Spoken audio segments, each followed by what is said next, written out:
Welcome to Monday Markers with Charlie.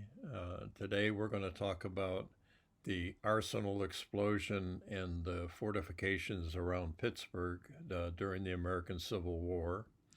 Uh, During the Civil War, Pittsburgh's furnaces, mills, rolling mills, machine shops provided much of the muscle for the Union armies. Its extensive shipyards constructed armor plate rams, ironclad vessels, and monitor ships that were extremely important on the rivers and the oceans around the Confederacy. Its extensive network of rail connections made it a natural and major center for transportation and the supply and furnishing of the Union armies.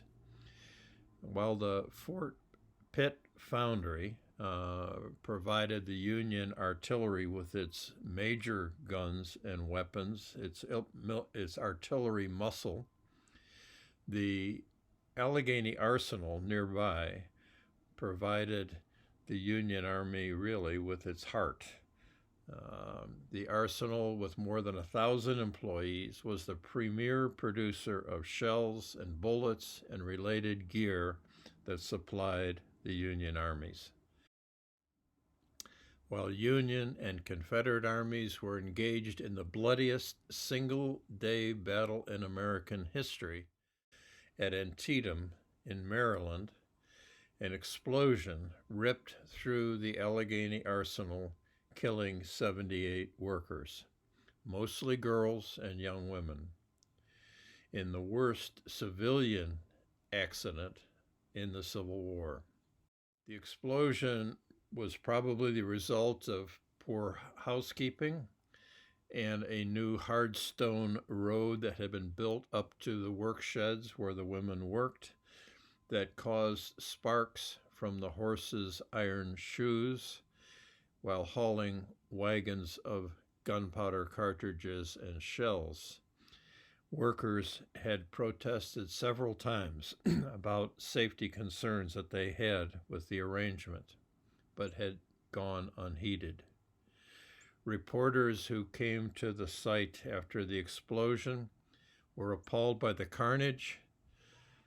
The streets leading to the ground were filled with an excited crowd, including hundreds of frantic women who rushed wildly through the multitude, shrieking and sobbing as though their hearts would break. Others were frantically running from one charred body to another, looking in vain for a daughter or a sister who was employed in the ill-fated building. There was not a particle of clothing left on the majority of the women, and mangled and disjointed as they were, it was impossible to identify them. 8 months after this tragedy, Southern military commander Robert E. Lee attempted for a second time to invade the North and win the war.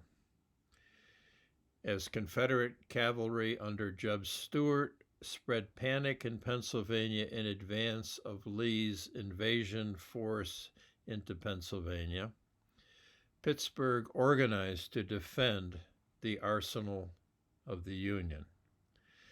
Coal miners from around the region, iron workers from the South Side, and contingents of African Americans who were not yet integrated into the Army, built 37 fortifications around Pittsburgh, especially to its south and east. The defeat of Lee at Gettysburg, combined with the victory of Ulysses S. Grant at Vicksburg at the same days, rendered the defeat of the Confederacy nearly inevitable.